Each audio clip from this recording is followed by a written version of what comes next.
This is the CineSnob Podcast. Hello, everyone, and welcome to episode 313 of the CineSnob Podcast. My name is Cody Villafana, and joining me for this palindromic episode is Kiko Martinez and Jocelyn Duran. And we have officially ended the cinematic year of 2024, even though we are covering three movies that are technically 2024. And maybe we'll cover a couple of more late stragglers here.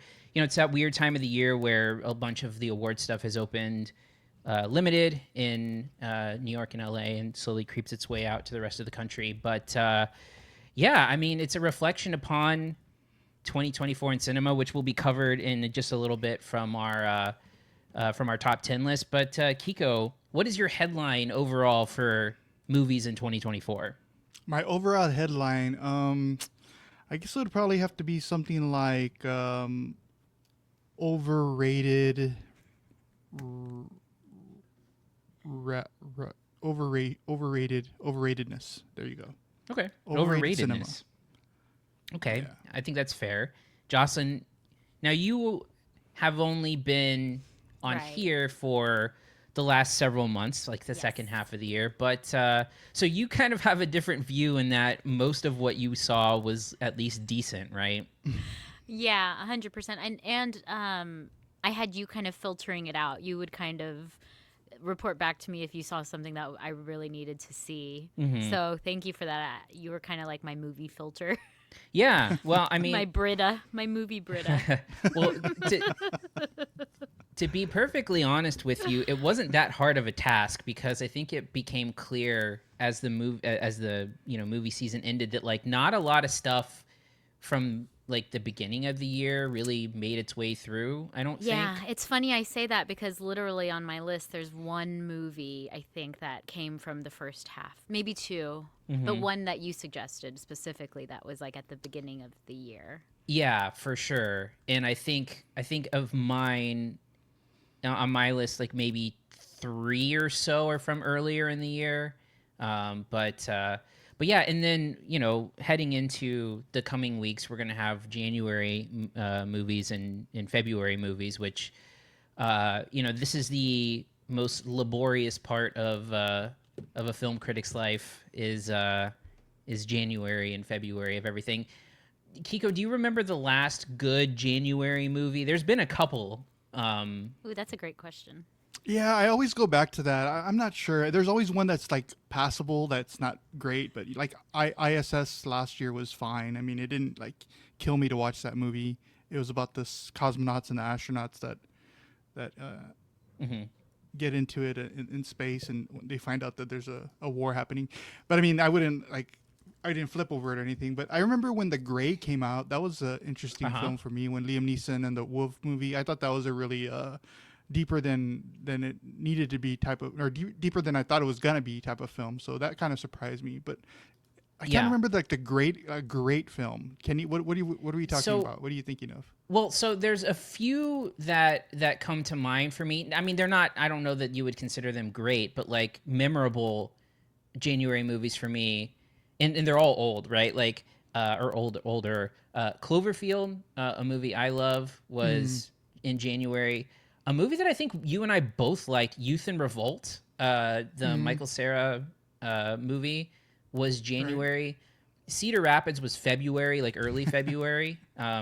Like an amazingly funny movie that like really holds up. So, you know, a lot of like comedy stuff, but like, yeah, it's pretty rough overall. But The Grey is a good one. Was The Grey? I'm gonna check if that was January. I think it was.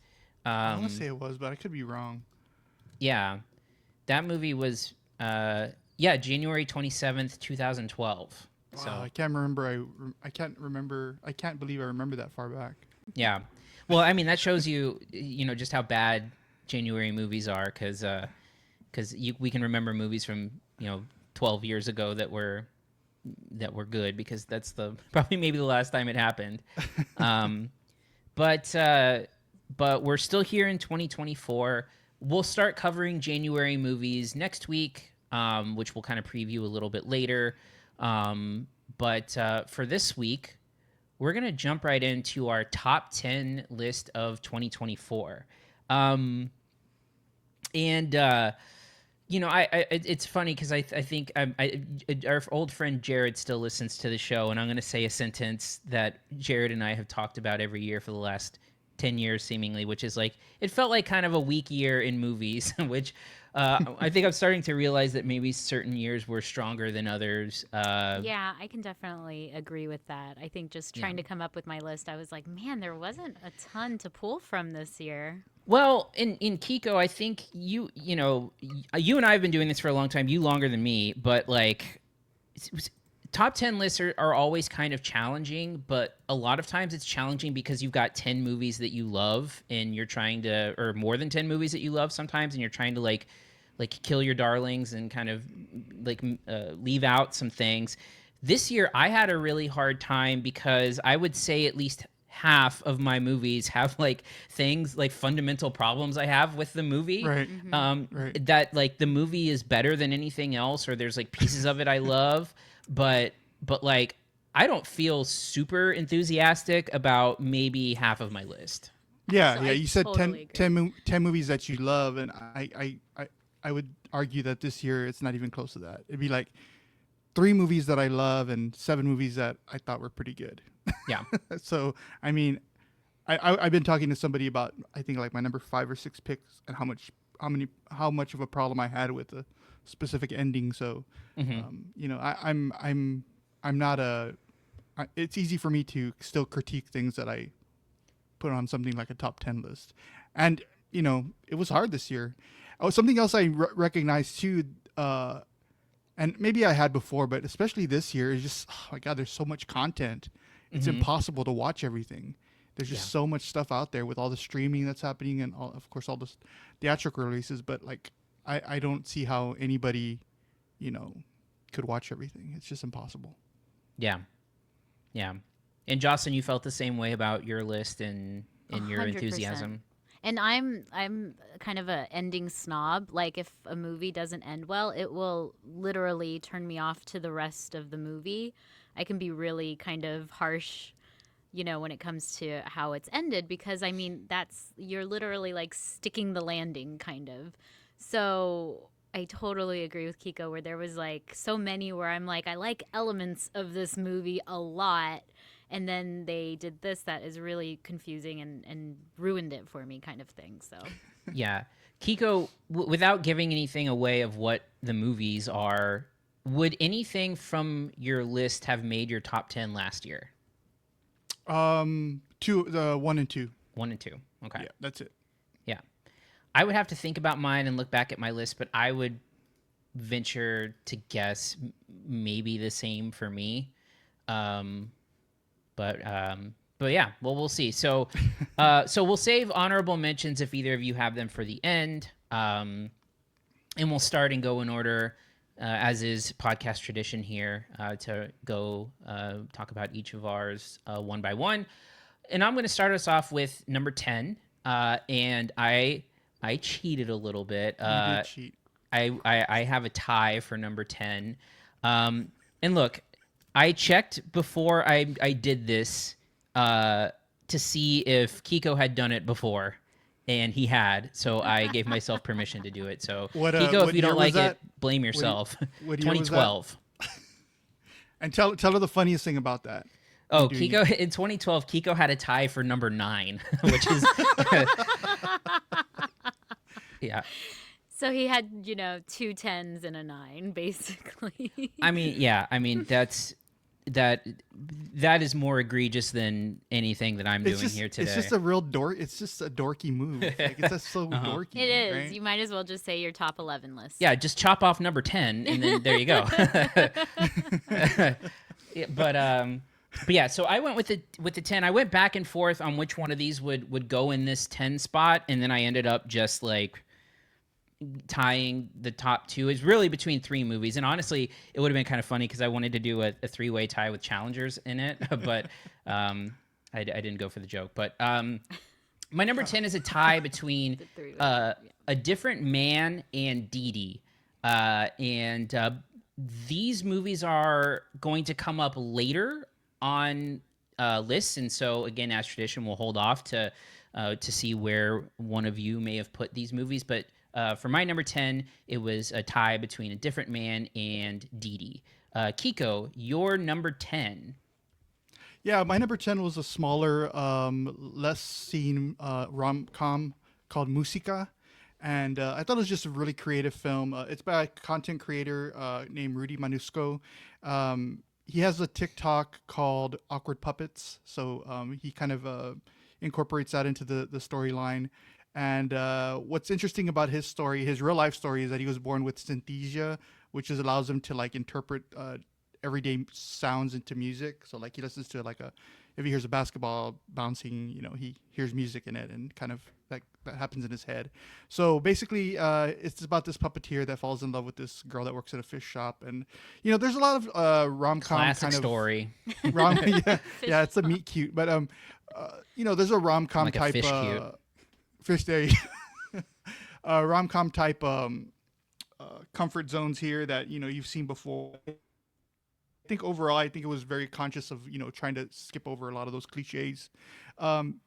There's a real cool part at the end where this is just an example of the skipping over cliches, but they break up, and he brings out this keyboard and to like play her a song that he wrote, and in every other rom-com movie he plays the song and it's amazing and wins her back. But I think like in their head, they made sure like, well, that happens in 1,000 other rom-com movies. We're gonna make sure that doesn't happen here. So I just really like the way that they kind of made a conscious decision not to do things like that. So overall, I thought it was really funny, very cute, very creative. So that's my number 10 movie, Musica. All right. And yeah, I saw that one. I think it's good. I think it's worth watching. But didn't make my list. Jocelyn, your number 10. Sure, I'm gonna have to try that one. I love that Kiko has one that I didn't even hear about or see anyone else say. So I love that. But It was on a my streaming number 10 service, so there you go. There you go. I went with The Substance for my number 10 movie. It's All kind of right. a controversial choice. Yeah, I mean, I think not as much as you might think. So, and you are the only one with that on your list. So Okay. let's hear it. You're like, no, it's not controversial, but you are the only one who chose it. I mean, it's not like you put like Kiko's son put the Garfield movie on his top 10. So that would be controversial. I'm gonna have to see that one now. But yeah, I think I love this filmmaker. It's this French woman, which I really love to support, female directors. And she is just like, I just really love her voice, like the movies and the style that she does her movies in. She did Revenge a few years ago that I saw when I was in San Antonio, and I just loved it. Like turning around the whole final girl, or like, having this woman who is supposed to be a victim come back and just like kick ass. It was so cool. I loved it. And then to see this one, very similar sort of love for it, as far as like just taking this idea and then making it like the most gross, body horror type of a film. Especially from a female director. I just was really surprised and loved it.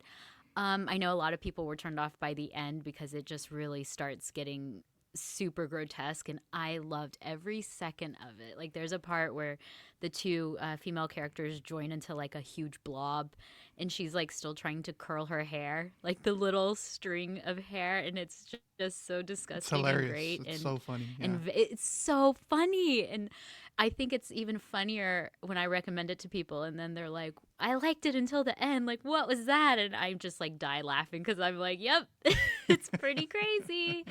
So yeah, I had a lot of fun with it, and I can't wait to see what else she does. I think she's incredible, and I can't even remember her name. It's like, I'm gonna look it up. The director's name. They said it a lot at the Golden Globes. It's definitely not controversial because we'll Yeah. talk about this later, but it's definitely in my top 15 for sure. I thought Substance was really, really good. I was surprised. And you talk about the grotesque part of it, but there was a reason for it. You know what I mean? You needed that grotesque. It's not like Terrifier 3 or something like that. That's Right. a little bit different type of horror or or the grossness and the blood. There was a reason behind it, and I thought it really yes, played well. it's like a commentary on women and appearance, and just like there's so many scenes of Demi Moore when she's like trying to make herself up that are just like really impactful, especially as a woman. Yeah, Coralie Farragut, I think is how you say it. And again, like a continued argument for practical effects in everything. How much of a difference it makes. Like I said, I just can't wait to see. I can't wait to see what else she does. Is it just because practical effects are more expensive? You would think that's a great question. It's probably more work. I mean, if you consider like having to build it out and like probably making it look good, and then probably I just prefer it in every example. I always prefer the clean up or whatever. If you've got like, I'm sure the end of the movie required a lot of cleanup. Oh my god. Yeah. Loved it. All right. So we'll go ahead and move on to number 9. So my number 9 is Nickel Boys, a movie that we will cover. I think it's out next week or here in San Antonio, so we might cover it next week. So I don't want to. I'll save most of what I say for that. But as with a lot of the movies on here, it's a movie that I don't think is perfect. I think the movie could connect a little bit more with its story, but the way that it's told, I think it's the best directed movie of the year, probably. And I think it's told from first person perspective, and it's sometimes when you see first person movies, it's done for a gimmick in some way, and this is done for an incredible storytelling reason, which is to like put yourself in the position of the characters, being who they are, and sort of like the things that they have to go through, and a lot of people haven't had the perspective that they have, so it kind of forces your audience members to kind of see what that is like, as opposed to some people using first person for like a first person shooter kind of thing or whatever. So it actually serves a real powerful and meaningful purpose, and so it's very visceral in the way that it's made, and so the cinematography is very like Terrence Malick looking kind of stuff, I mean I'll save more about it for next time, but so we'll cover that next week. Nickel Boys is definitely my favorite cinematography of the year. It's easily, I mean, it's such a beautiful movie. I was blown away by what they did with it in that aspect. Yeah. All right. So then, Kiko, we will go to your number 9. Yes, my number 9 is a Danish film. It's a psychological horror film called The Girl with the Needle, and it was the official selection for Denmark for the Oscars this year, and it made the shortlist. So it's one of the 10 that are getting that might make the final 5. So hopefully it does. Anytime anybody asks me what they should watch in terms of gothic horror, I tell them to skip Nosferatu and watch The Girl with the Needle. I mean, it's so disturbing. It's a true crime story. Something like this. It's based on something that really happened, and it just follows a really poor seamstress who takes a job with a wet nurse, who's living in Copenhagen trying to find homes for unwanted children. So they bring the babies and they find home for the babies, so you think. And everything is shot in black and white. It's just frightening stuff, and I would recommend it wholeheartedly. It's just a crazy movie. It's a very somber, very slow, very quiet, but some of the stuff in this movie is pretty shocking. So I would definitely recommend The Girl with the Needle, my number 9 movie of 2024. Awesome.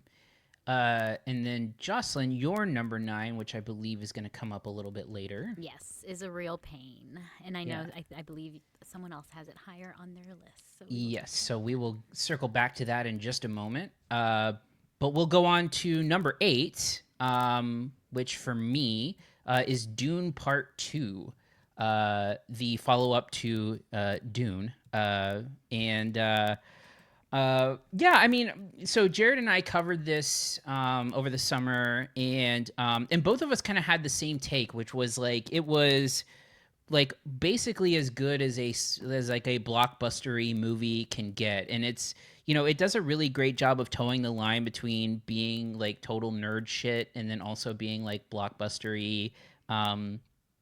It looks really great. I love the scale of it. Feels like an epic. I love that it's like a sometimes when you get these like part twos or, longer stories, you get, you get things that feel like they're just setting up the rest of the story. And Dune Part 2 does this great thing where like it sprinkles breadcrumbs for the future while also telling a full like story arc in the movie itself. It's great performance from Timothée Chalamet. Zendaya is really good in it. Javier Bardem is probably the best part or my favorite part about it. He's like really funny in the movie and has been memed from the if you are on social media, you've seen his Lisan Al Gaib memes, which are great. It's just I think with Villeneuve, I think his stuff is sort of hit or miss for me a lot of the times, but I think this is one of his better movies that I have liked. So, Kiko, we will move to you for number 8, which again we're gonna hold off on for a minute, but go ahead and drop that number 8. Yeah, number 8 is something that Jocelyn just mentioned, and it's A Real Pain, which is going to come, I'm guessing, in Cody's list a little bit later. Yep. So. Spoiler alert, it's been on 2, so I have it a little higher, but we'll get to that in a minute. Jocelyn, your number 8. So my number 8, I was actually concerned it may have been a 2023 release, but it opened on streaming this year, and it's called His Three Daughters. It's a movie that I thought the acting like blew me away. It features 2 of my favorite actresses already, and I really enjoyed it. So the 2 that I already knew are Kuhn. What is her first name? Carrie. Thank you, Carrie Coon. I was a huge fan of Leftovers, so she's always been one of my tops. She's just excellent. And Natasha Lyonne. I mean, come on. But I really think Elizabeth Olsen surprised me in this movie, and I came away like loving the way that she sort of interacted with the 2 real strong, performances from those 2 actresses. It was just like this really lovely look at basically they're coming together to say goodbye to their father, and there's some sort of differences in opinions on how and what and who who's there, because Natasha Lyonne isn't technically his biological daughter basically. So it's just sort of like a family drama, and it's just so beautifully done. And I really loved the end sort of goes into a sort of fantastical direction, I should say, sort of like almost like as if it's not real, it's not reality, but it's done in such a beautiful way, and I just loved it so much. And so I guess all that to say that I was surprised that more people weren't talking about it. I think the acting's well done, the movie's really lovely, and I just really enjoyed it. Yeah, I'm surprised too that at least one of them isn't getting a little bit more awards talk, because all 3 of them are great. So, gosh, hey Cody, do you remember when we saw Martha, Marcy, May, Marlene, and we're blown away by it? Yeah, but by the Olsen twins' sister. Like, where did this actress come from? Olsen come from? Yeah, it was an amazing film. If you haven't seen it, isn't that incredible? And she's really a great actress. Like, I think she's really underrated. And I think in this movie you can maybe overlook her because of the other 2 really strong, like I said, female performances. But she's just like really great, really subtle. Quick question: which of the 3 sisters did you empathize with most? That's a great question. Yeah. Oh gosh, maybe I didn't identify with her, but Natasha Lyonne is just she's kind of seen as being like such a mess. She's kind of the black sheep, and your heart kind of breaks for her because she's kind of really a good person that's just sort of misunderstood, I guess you can say, especially. And I think I have a sister and, a mother, of course. And so I think with female relationships, there's just so many complicated dynamics that's also really fascinating to watch. And I don't know, Natasha Lyonne. Everyone was saying she's just doing her, Natasha Lyonne, but I'm not mad at it. Like I could literally watch her do nothing, and I would love it. So. All right. Okay. So I don't have anything to add because I did not get around to this one. But all right. So we'll go to number 7. So my number 7 is one that I'm going to hold off on because we'll be talking about it in like 20 minutes, which is The Brutalist, which we're reviewing today. So I will save that and go over to Kiko for his very controversial number 7. Yeah, now if you want to talk about controversial, this polarizing film, number 7, called Emilia Perez, is my number 7. Love it or hate it, and there's a lot of hate, and I think a lot of that hate has come from all the Wicked stans that are just so upset. There's so many TikTok and social media stuff out there that's sharing a lot of the Emilia Perez music numbers and asking that beat Wicked. Mm-hmm. And so I'm all here for it. I'm here for them. Their heads blowing up when they hear a song about vaginoplasties. I love it. So this French filmmaker, Jacques Audiard, he did A Prophet, which is just an amazing film from a few years ago. It's a part crime thriller, part Spanish language soap opera, and it has to do with a cartel kingpin that is trying to get his new life as a trans woman. I understand. I'm not going to speak to this because it's not my experience, but the trans community, a lot of them are not upset about it and what it's representing in Hollywood. So I can't talk from that. I can probably, give my opinion, but it's not my opinion to really have. But I think that it just really has incredible visuals. It's it pulls no punches. It's just a really in-your-face type, bold type storytelling that not everybody's gonna really like. But I just thought it was something that I had never seen before, and I think that it's not something that I'll ever see again. So Emilia Perez, number 7 on my top 10 list. All right, and then Jocelyn, let me look. Yeah, so we'll hold a whole discussion on this one, but go ahead with your number 7. And I considered putting it on mine as well, Emilia Perez, as far as that goes, because it was, like Kiko said, something that I had never seen before. But yeah, the online chatter's hilarious to see everyone like fighting about it, and there's a lot of love for it too. I will say I'm seeing a lot of responses of people defending it. But my 7th is Sing Sing. So I think someone has that higher, so we will come back to it. Coleman Domingo, oh my gosh. Like, I think he's maybe one of my new favorite actors, I will just say right off the bat. Yeah, he's really good. He's incredible. All right, so we will move on to number 6, which all 3 of us have it on our list. I have it the highest, which is A Real Pain.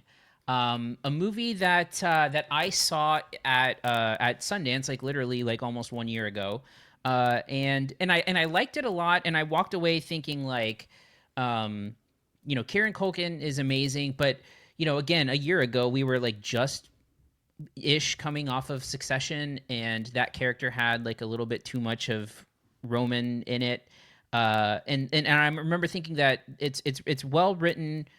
But for some reason I had it like at like a B- ish. And I think the second time around I watched it, more space from Succession, so that character kind of pops a little bit more. I do think that Kieran Culkin gives one of the better performances of the year in that part. And I still have issues with it. Like, again, I have issues with my number 6 movie. I don't know that the integration of the Holocaust stuff like plays exactly the way that it wants to. It feels a little bit jolting in terms of tone, but I think that Culkin is amazing. The script, dialogue wise, is really solid. I think Eisenberg is a good sort of like straight character in the movie, but also gets like really good monologues, and I think his own monologues are probably the best written stuff in there. So for me, the second watch kind of boosted this a little bit, and I think out of the movies that I kind of was a little so on, this one, maybe because it's a quick 90 minutes and breezy, or maybe because Culkin is so magnetic, kind of bubbled to the surface a little bit. But both of you had it on your list. So Kiko, you had a real pain at number 8. Why don't you tell us? Yeah, more yeah. about I your mean, thoughts? I'll just echo what you said about Kieran Culkin. I mean, I think it's his best performance. I think I've seen 90% of what he's done in his career since Home Alone, and The but 10% you have is very glaring that you haven't seen, which is Succession.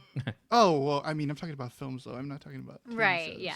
He's So, like, come on, Cody. come on. We're on a movie podcast. Here. Okay, you're right. But yeah, no, I would agree with you when it comes to the Holocaust stuff. I mean, it's very heavy, and I think that a lot of that lands on Karen Culkin's shoulders to try to kind of lift that type of theme up. And he's all over the place sometimes, which is part of his character, of course.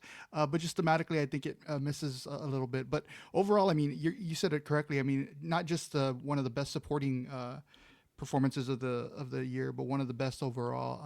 I just think he's the type of character that you're just kind of like really rooting for, and you really like, and you really want to be friends in real life with him.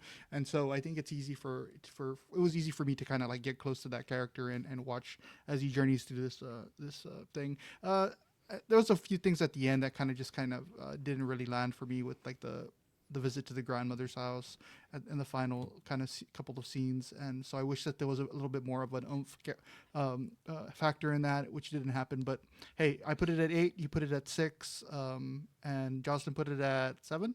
Is that correct? 9. Yes. 9. Oh, I'm sorry. Yes, 9. 9. So Jocelyn, what you want to talk a little bit about A Real Pain?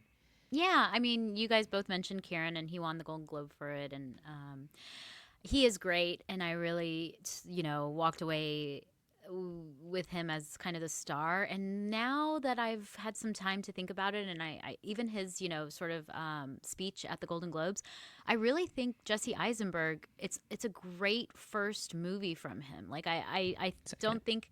Oh, second. What was his first one? It was called something about if you don't. Hold on. You're like my It's- Wikipedia. Something about the I'm end like, of the what do you world. think? Yeah.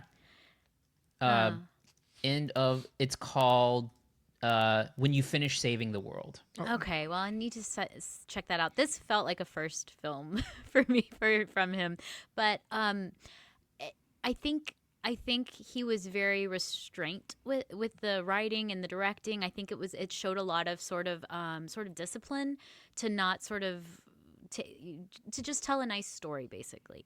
And well, it almost sounds like a criticism, where I think it was just sort of very simple. I think that that's also really difficult to do, writing a movie. And I'm more excited to see what he does next. I think that this was a good movie, but I think that there could. I think he's very talented, and I want to see what he does next time, because, like I said, this one.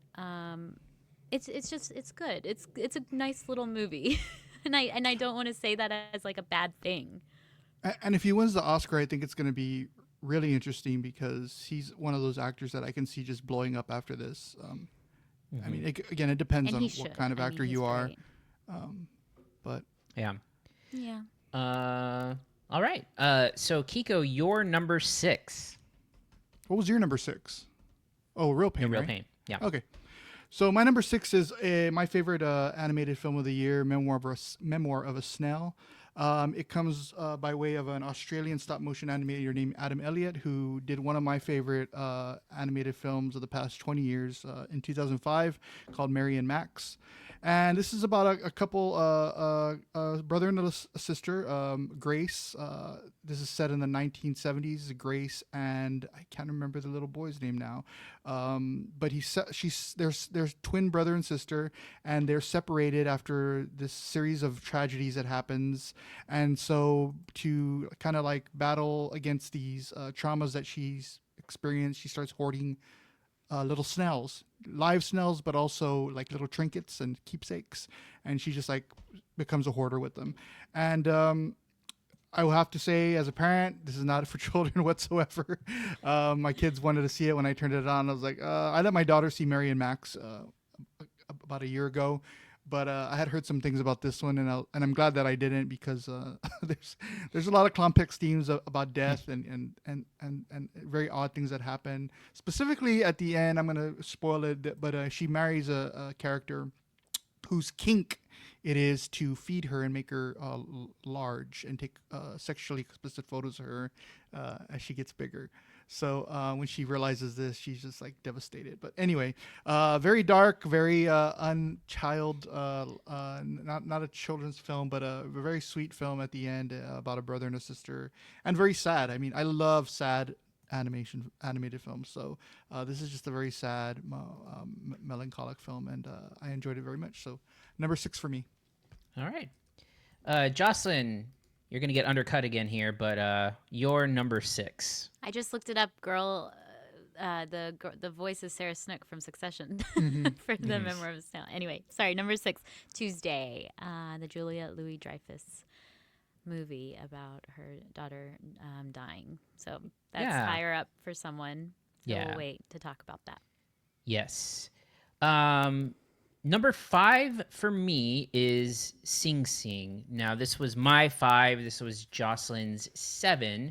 This is the aforementioned movie with Coleman Domingo that takes place basically in a prison where there is this basically like a theater group that exists within the prison where they get to like put on performances and just kind of escape from everything a little bit, and Coleman Domingo's character is in jail for a crime he didn't commit, and he is kind of like the leader of the group, but has like a background in entertainment, and in there a very kind of like intimidating character played by Clarence Macklin comes in and kind of inserts himself into the group, and what you see is them developing a performance while also kind of managing their relationships in there and dealing with the struggle of feeling stuck in that, and then the getting catharsis from the performances that they're putting on. And it's just, for me, so this movie is also like based on a true story, and everyone, I think, except for like a couple of people in the movie, were actually like participants in this group, and they're like non-actors, but they acted in the prison theater group, including Clarence Macklin, who I think is really fantastic in the movie, as is Coleman Domingo, who is pretty much always great. And yeah, it's a movie that I think is there's a couple of movies on my list that are sort of like healing power of Artie, kind of themed, and this one fits into that category. I think that there are parts of it that are super feel good, that are kind of like warm, and then there's parts of it that are kind of a bummer and but I think realistic. And yeah, I just think it's a really solid movie. That I feel like, I think it's kind of like dead in terms of awards buzz at this point. There was a little bit for Domingo. Domingo might get nominated for Best Actor, but Macklin, I think, is maybe on the outskirts right now. But yeah, a good little movie. And Jocelyn, you had this one at number 7, right? Mm-hmm, yeah, and I have to agree that it sort of falls in line with a few other sort of similar types of movies, but it really doesn't fall into a lot of the traps. There's, I love that it starts and the program is already underway. There is no like having to build the program. It is like well on its way. It's just kind of bringing in outsiders to the program. And yeah, just Coleman Domingo is just so incredible. But did you mention that they had the real actors from the program in the prison in there? Mm-hmm. And you can definitely tell, but it really adds sort of a charm to it, I think. And I loved when they showed the the real video of the prisoners putting on these performances in the movie. And I love that they didn't, wait till the very end. They incorporated it into the movie. So yeah, I thought it was very sweet, and I don't think it was too overly cute. They really kind of did a good job of sort of towing that line. So yeah, I loved it. Yeah. All right. So we'll move on to Kiko, your number 5. Yeah, my number 5 is Challengers. So I guess I'm going to talk about it because nobody else put it on their list. Yes, That's right. Okay. So I have to preface this by saying that I'm not a fan of the filmmaker at all. Italian filmmaker Luca Guadagnino, I think. Guadagnino. His last movie, I think, was Bones and All. If Yes. I'm not, unless you count Queer this year. Bones and All is a terrible film. I'm sorry. I could not get through that movie even once. I mean, I did, but I fought it really hard. So it was surprising for me that I liked this movie so much. It's about a love triangle, an entanglement, if you will, about these 3 tennis stars that are trying to get or 2 of these male tennis stars who are trying to get the attention of a really, really popular tennis player played by Zendaya. And it spans across more than a decade, and it's just really interesting watching these characters grow with one another, the ins and outs of their relationship, and how it kind of comes to a head at the end. There's a lot of animosity between them. There's a lot of adoration. But I thought the script was very well done. It kept me very interested through the whole thing. I thought everybody sharing the screen in twos was great. There's a couple of menage a trois scenes that happen, not exactly, but there's some things that happen in there that were interesting. But I think when they share the screen in twos, it's the best part of the film. And I just thought it was very witty and very exciting. But I have to say, this is that film that just ends with a big old boo in my head that it just did not work at all. The last 10 minutes, it's leading up to a match that happens, of course. And I don't know what it was. I watched it a couple of times just to see well, what am I missing here? But I didn't like the ending. I didn't like how everything kind of wrapped up. So it kind of was a downer for me. But I mean, it's at number 5. So that either says how great the first 2/3 of the movie are or how weak this movie year is. But we will add Luca Guadagnino to the list of directors that I'm not gonna totally blacklist just yet because he did such a great job this year with Challengers. So Did you see Call Me by Your Name? yes, I think all of his stuff is very pretentious. That's all. Call Me by Your Name has some great performances. So beautiful. Cody and I have talked about the end performance of the actor slipping my head right now, but Michael Stuhlbarg. Michael Stuhlbarg. Yeah, that film, I love him in that film, but pretentious. Mm-hmm. Yeah, that movie just missed my top 10. It was like the first one cut. I like it a lot, and it has by far the best score of the year, in my opinion. Yeah, the score is great. Yeah, I think that's what sets the won. tone and just pushes it forward. Yeah. All right. So we are at Jocelyn's number 5. Yeah, I have a similar sort of oddball. No one else put it on there. I loved Civil War, so maybe that's because of my previous, work as a reporter, but like photojournalism has always been a huge sort of interest of mine. I just think it's fascinating that these people have to capture moments, and not only that, they want to do it in a way that is beautiful and sincere and depicts, they have to do it with one image. It's so fascinating to me. And so I loved to see an entire movie, told from that perspective. But then also the fact that it's like this, sort of future America that is so sort of almost apocalyptic. But it was really interesting to see, the things that you could tell that is a possibility. There's a lot about it that you're like, wow, this is really close to what could be a reality. And I just thought it was really fascinating. And then all that leading up to an end that I just really loved. I think it really just checked all my boxes.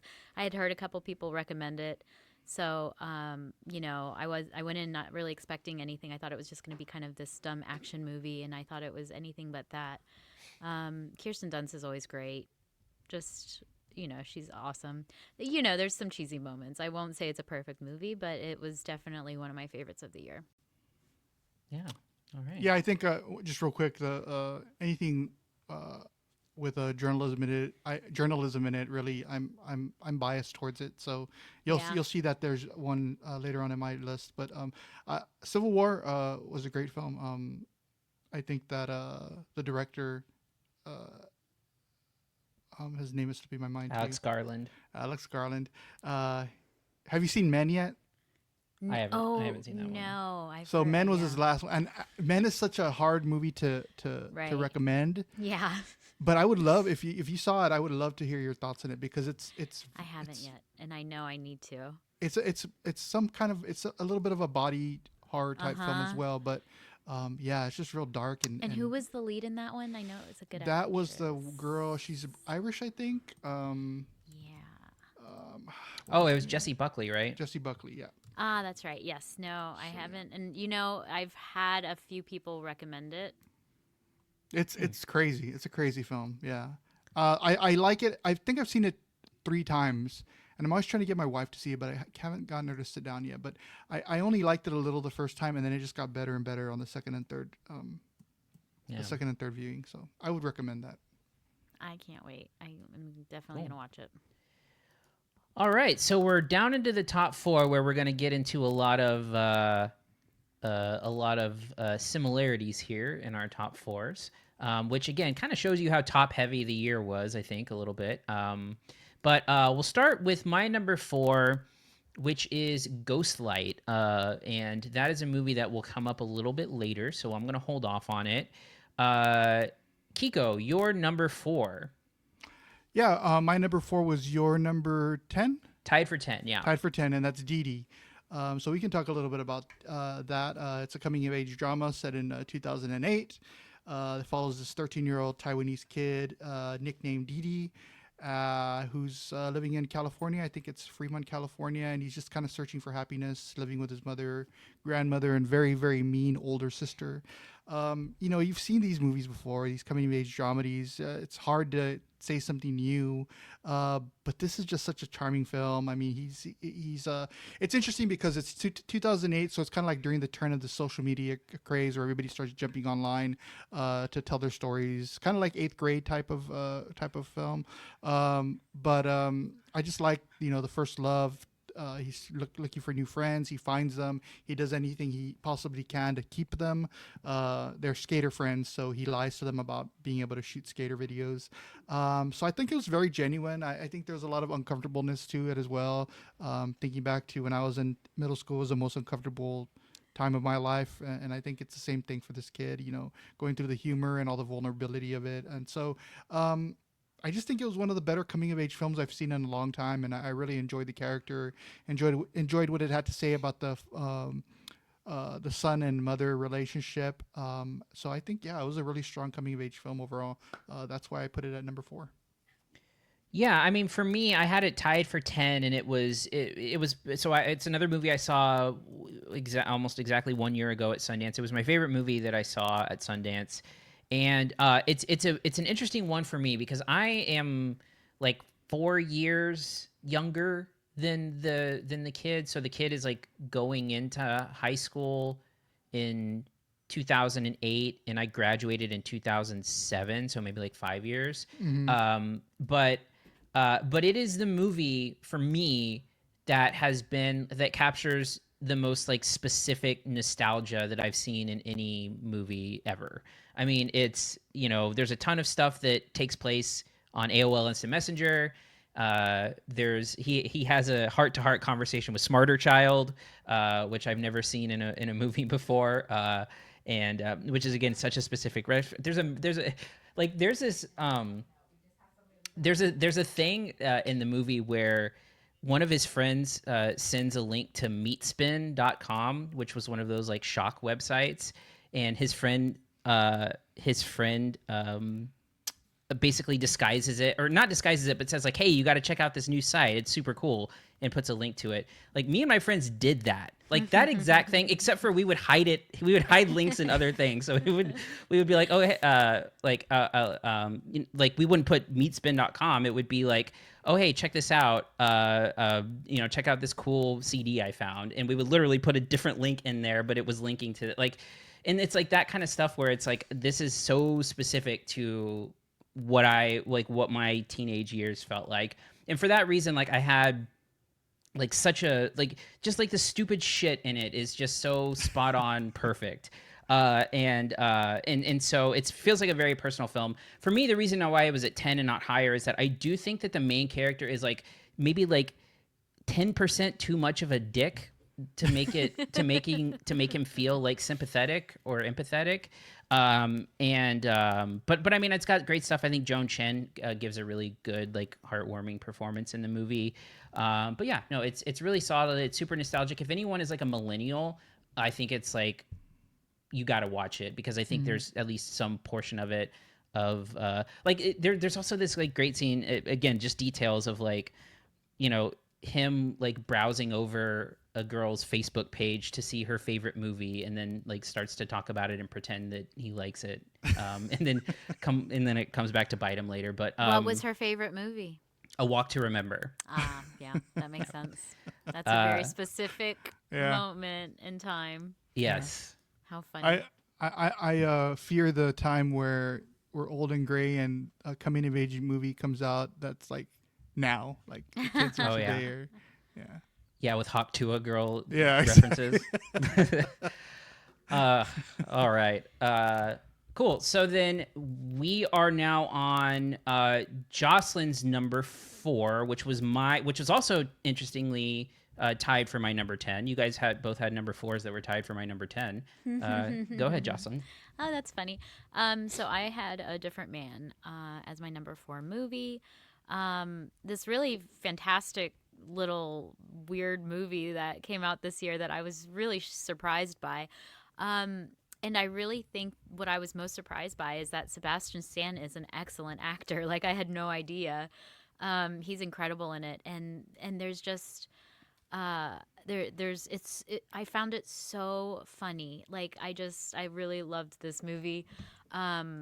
The character who has the disability that Sebastian Stan is cured of does such a fantastic job, and is so incredibly and hilariously charming and compelling. Like, there's one moment where like the scenery in this theater falls on Sebastian Stan, and the better version of him is like, I've killed him, I don't even know my own strength. He has this like insane just like a self-worth of himself that is just like hysterical to watch, because it's just like, it's innately in him, and Sebastian Stan is so envious of it. I don't know how to explain it. It reminds me of another movie where it's like, usually I think women, where they're pitted against each other. But in this instance, it's just totally flipped on its head as far as like the dynamics, and then also the commentary on what it means to, be like disabled or disfigured. And then it also has some weird, like almost Spike Jonze-y, Charlie Hoffman sort of elements as far as like a play within the movie of the movie, which was really good. And I think that almost I liked it better than a lot of like Charlie Kaufman scripts, because they don't veer too much into the weirdness. They sort of keep it more realistic and reality based, and the more I think about, like, the more I thought about this movie, I just was like, man, this is a really great little movie that came out that I'm just happy it did. It felt like a little gift. Yeah, and interestingly, it would be a nice like pairing with The Substance, actually, now that I think about it. Like, definitely see that. Like, those are two movies that would go well together, even in like tone and stuff, like because it is a funny movie, and I saw this at Fantastic Fest, and the reason why it's at 10 for me is because it's got that sort of like beginning and end kind of thing, where the first half of this movie is some of my favorite stuff of the year. I think the first half of the movie is really great, really up until we meet like his kind of like alter ego kind of thing. Yeah. And I think Sebastian Stan is really great in this movie. He has two fantastic performances this year that actually he's kind of like splitting votes right now, because with this and The Apprentice, where there are two lead performances, and he won the Golden Globe and for The Apprentice, but has some traction a little bit with this movie. And yeah, I mean, I just think it's like really darkly funny. It's got great sort of like tropes similar to The Substance in terms of like with The Substance, it was like aging, but it's like the idea of beauty and Right. and like self-improvement and like yeah. like what would you do and how much of your happiness is rooted in your appearance and stuff like that. Yep. And it's really great. The problem that I had with it is that the tone kind of shifts in the second half of the movie, where it gets like too silly for me, where like it starts to get very slapsticky. That's kind of like The Substance. It's similar, where it just goes for it, though. And yeah. Yeah. And everything is too obvious, and I think that character is maybe like a little bit too artificially charming. I definitely agree with that. Yeah. Yeah, like it's really laid on thick It to where is. I don't think that it always feels authentic. But like to see like the light in Sebastian Stan's eyes go out as he kind of loses his mind over the course of this Yes. is really great. When Also, he's like sitting in the jail cell and the basketball just hits him in the head. yeah. Also, it has the best cameo of the year in the movie. Okay. That is It does have a great cameo. which is it's a I really messaged you funny. when I saw it. Yeah, it's a really funny cameo. But yeah, for me, it's just like the second half of it's not even the second half, but like the last third of the movie where Adam Pearson shows up, who's great. I mean, and he is charismatic in that part. I just think it's laid on too thick, in my opinion, and it just kind of deviates a little bit from what I was really liking about it. And that's why it's your 9 and why it's my 4, because it's just like, as you're mentioning it, I was like, it was just so good. I just loved every second when it was, at an 11. These speakers go to an 11. Yeah. Yeah. Cool. All right. So my number 3 is a movie that will come up a little bit later, which is Anora. And we will go ahead and move on to Kiko's number 3, and then Kiko, stretch this out because I have to step away for just 1 second. So Okay, no make it problem. less.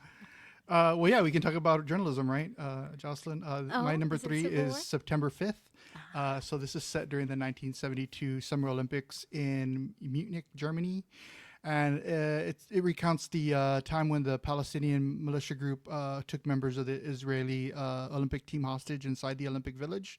So what's interesting about this is that the film is told from the perspective of the ABC sports team, who had to quickly pivot to hard news when the tragedy started to unfold. So they're, closing up shop. It's the end of the night. They finished covering all the sports that are happening that day.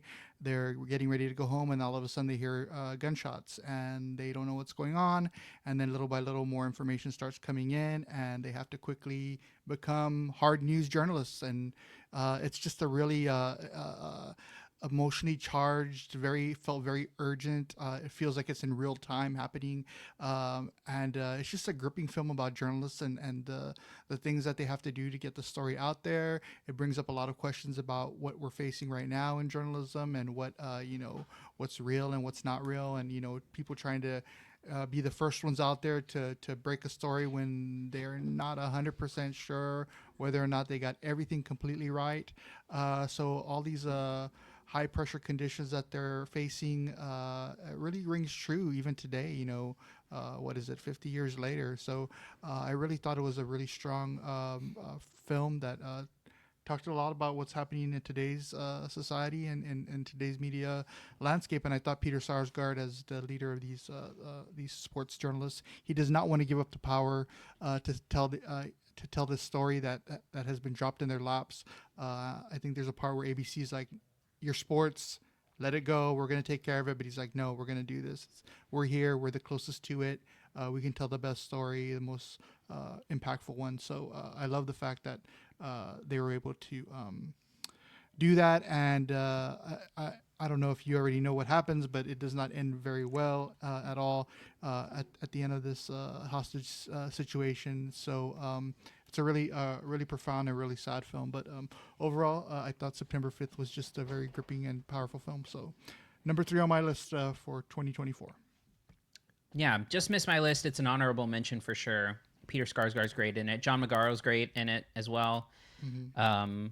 And it's like reverse newsroom, where it's actually depicting people maybe wrong about something and making bad choices and stuff like that. I haven't seen it. Otherwise, I bet it'll be in my top 10. And Peter Skarsgård is one of my absolute favorites. So. Yeah, I would have liked to have watched it again because it got sent to the pack. I watched September 5 and Brutalist back to back at Austin Film Festival, and so it kind of got squashed by it a little bit. But I just remember thinking that Kiko, did you feel like the movie, for me, I remember my biggest problem with it was that I feel like the movie just like simmers and then boils and then like for a long time, yeah. It's a slow simmer. It's one of those slow simmer movies, and then it just hits a plateau and it kind of just goes with that. Until the very end where it just kind of blows up, right? But that middle part is just a very consistent. Look what we're doing as journalists. It's either going to work or it's not going to work. This is the truth, or it's fabricated, or we don't know the truth yet, but we're going to still go ahead and report it, and it just kind of stays in that nice little. I found it very not repetitious or anything, but it was very comforting just to watch them work. And then so it kind of builds up. We watch them work for a solid hour and a half, and then it just kind of blows up at the end. So I found that interesting. Yeah. And what I meant to say was that I feel like it simmers but never boils. I feel like it's sort of like it starts building and building and building, and then it just deflates, I think. And I think that was my biggest problem with it, is that I feel like it doesn't ever really get to where it needs to be in terms of building up. But we will move on to Jocelyn's number 3, which was also on my list. But Jocelyn, go ahead with your number 3. So Ghost Light was a movie that you recommended I see, and it really lived up to your sort of recommendation. So it's about a family who's dealing with the sort of aftermath of their son who is no longer there. Like they don't really say through the movie. You understand what happens, but you sort of learn that there's been a loss in their family, and now it's their, the daughter and the husband and the wife, and they play. They're a real life couple. The two main actors, and basically very similar to Sing Sing.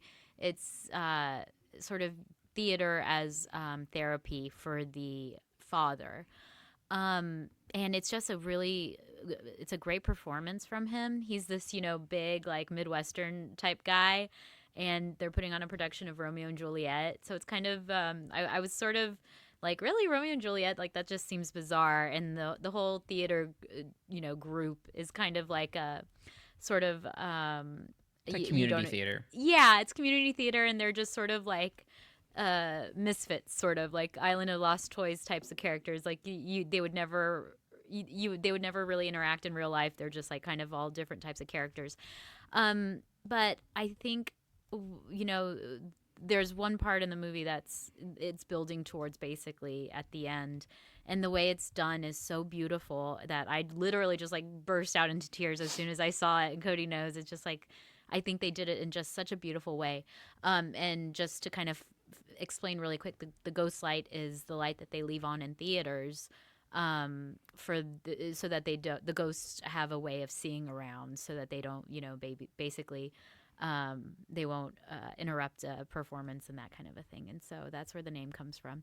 And I wonder if they started with that idea and then they built this story around it. But I don't know. But it's just a really great movie. And like I said, the really big emotional impact moment, I just think is done so beautifully that I like literally still think about it. And it's just, it's really poignant.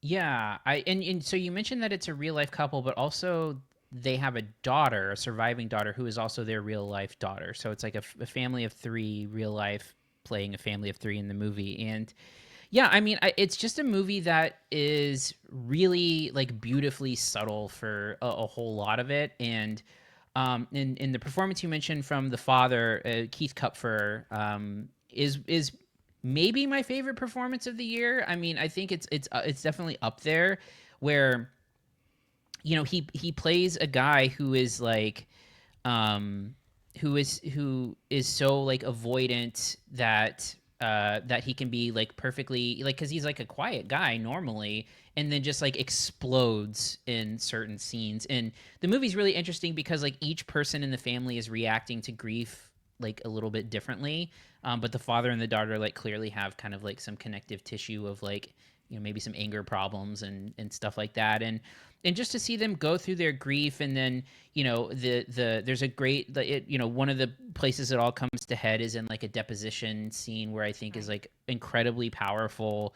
And it's one of those things where like it is about a bummer situation, but the movie is not a bummer, I don't 100%. Think. 100%. I totally agree. Yeah. The movie is sweet and warm. I will say, the one knock that I think you could make on it is that the way that Romeo and Juliet connects is maybe a little on the nose, but I can forgive it because I think like everything else about the movie is really great. So, when people ask me for recommendations for movies, I've often jumped to this one because nothing is better for me than recommending a movie that like has actors that nobody's ever seen before in it. Just so, sometimes those are the ones that hit the hardest because you're not like, thinking like, that's whoever, that's, Timothy Chalamet or whatever. You're actually able to kind of dive into the story. So yeah, just a really, really good, understated indie movie. Yeah. All right. So we are going to move on to my number 2, which is also Kiko's number 2, which is Conclave. And so we'll hold off on that for a second to get to... Okay, you know what? This is going to be really hard to do. Okay, so let's just talk about the next 2 here. Sure. In a round table. In a round table. So, so my number 2, Kiko's number 2, is my number 1, and it is Jocelyn's number 1, which is Conclave. So Jocelyn, it's your number 1. Why don't you kick it off? Oh, yikes. Okay. I think we just covered this a couple months ago. So on that episode, I mentioned how I went into this, movie, and I'm like, why am I here watching this 2-hour movie about a pope? Like, what is this? And it's just like, from the moment it starts, it's just like super engaging. They do just such a good job of making it sort of like this thriller, and just shot so well, so beautiful. The performances are incredible. I mean, it's just like how many of the performances were just excellent, and I just really felt like it was a return to like old school type movies. It felt like a movie that my parents would have watched when I was like young or something like that. I don't know.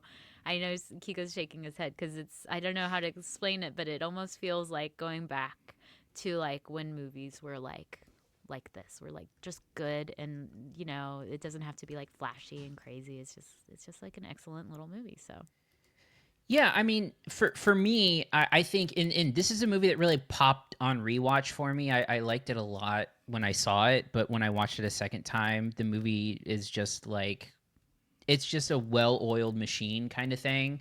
It contains what I believe to be the best script of the year. I think it's got the best screenplay of any movie this year, where it's thoughtful, it's funny, it makes you think.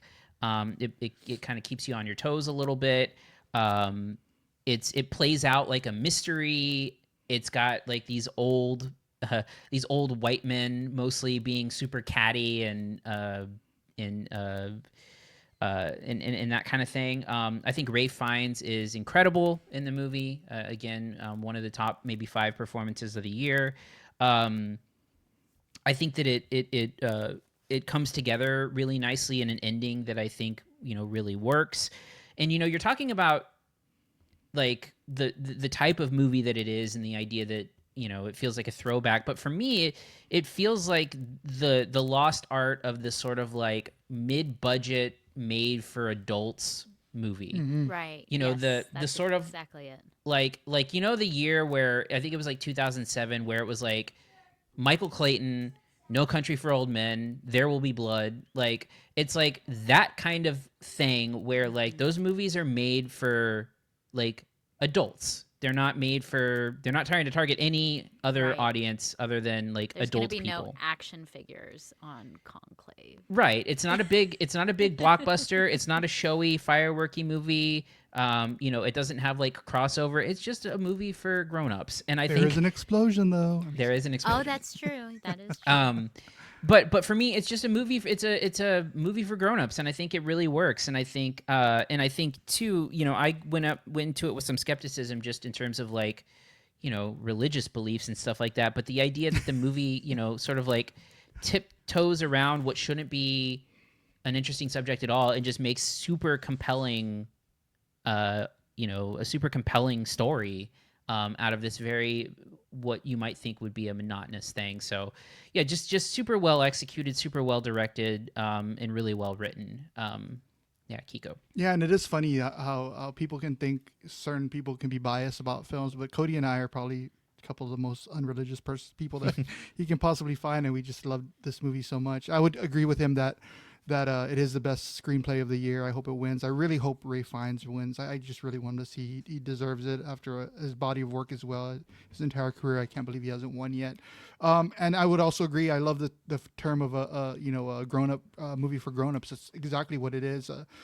Jocelyn was talking about throwbacks. This is exactly like something like a 12 Angry Men, the original or the remake. They're both fantastic films.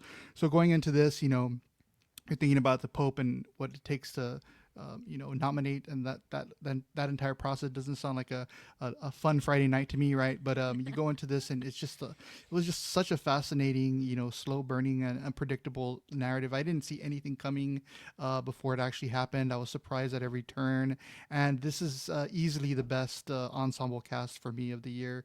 Everybody's just so good in their parts, and I just really enjoyed watching it just unfold. And that twist at the end, man, I did not see that coming at all, and I was just very, very pleasantly surprised and shocked at how it turned out. So I would recommend this very strongly to anybody that goes to the movies or rents movies this year or next, or this coming year, that haven't seen it yet. And yeah, also, Conclave was just solid filmmaking. It's just funny you mentioned the twist, but even before the twist, there's sort of a pre-twist where it's like after the sort of speech that's given. Right.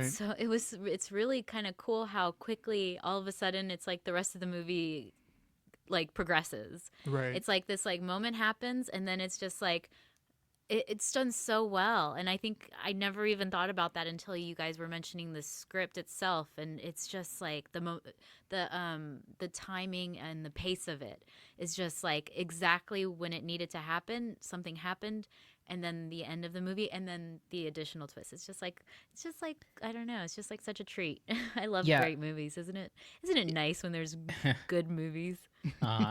Another movie that I think is really also enhanced by the score. I think the score of this movie is really nice and plays well. So then we'll move on to the next movie that we'll be talking about, which was my number 3. This was Jocelyn's number 2, and this was Kiko's number 1. Go ahead, Kiko. Wow, that's crazy. I love it. What is it? You have to come back to San Antonio. I could say that it must be something in the water. Great. Yeah, so my favorite movie of the year was Anora.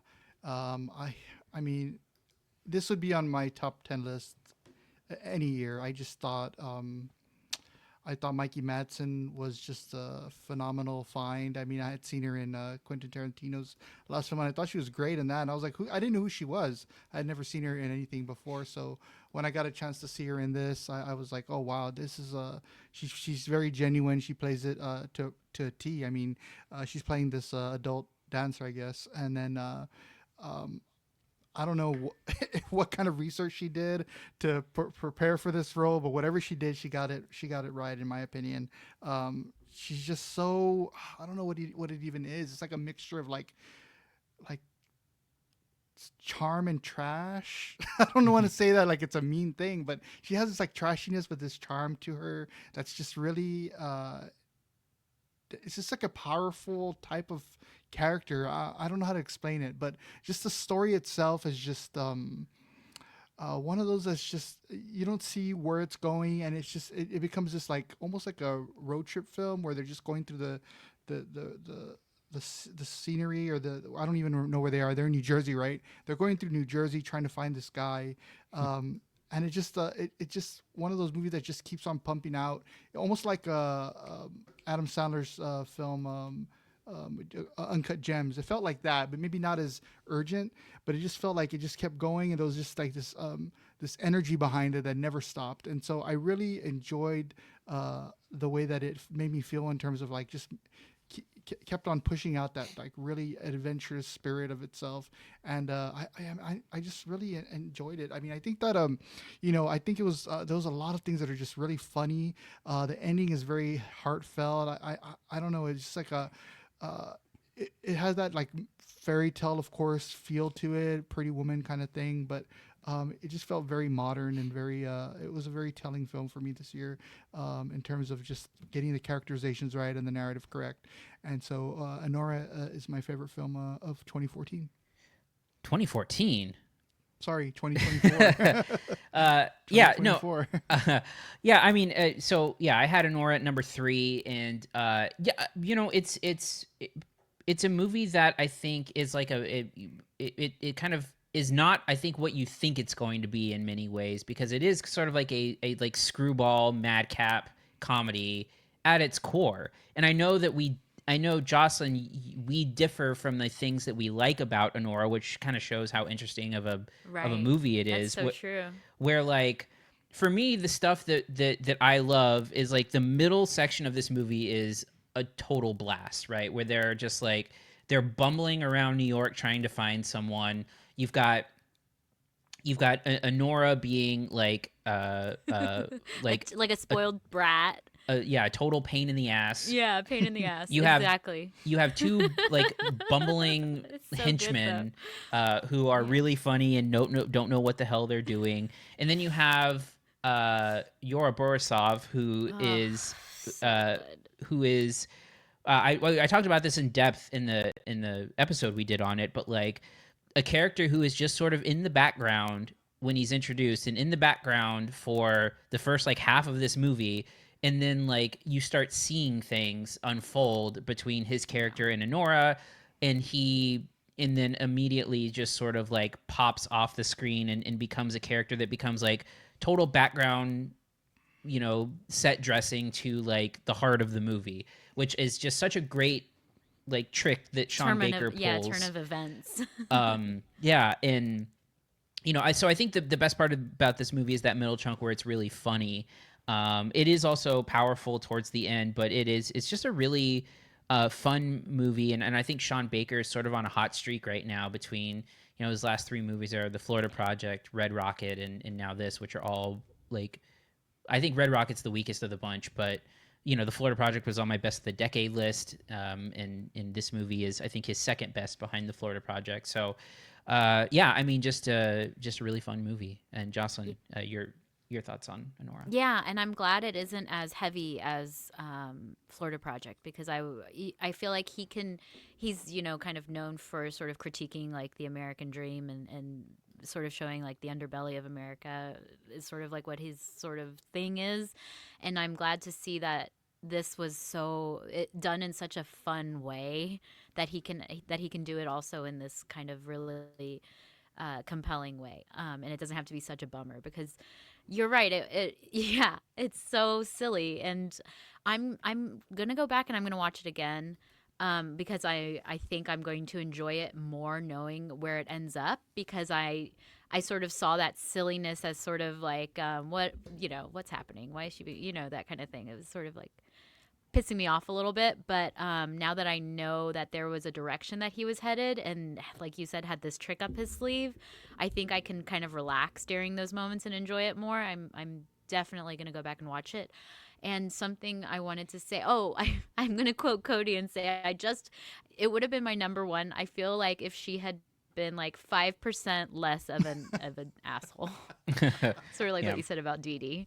I feel like if she had been just like 5% less of a spoiled brat, pain in the ass kind of thing, I think it, but then also, okay, last thing, I swear this is the last thing I'm going to say, is that I also now appreciate her a lot more because like she did it. Like she is incredible as this character. I mean, just killed it. And in my last thing that I'll say about it, and I think this is what, and I only say this because I think it's what makes the movie work well, is that her kind of attitude and things like that are like a defense mechanism. Yeah. Right. And the whole point of why this is such a tragic story is that she lets that defense mechanism down for what she thinks is like a real thing in terms of her marriage, and I think that's what makes the rest of the movie. I don't think she does.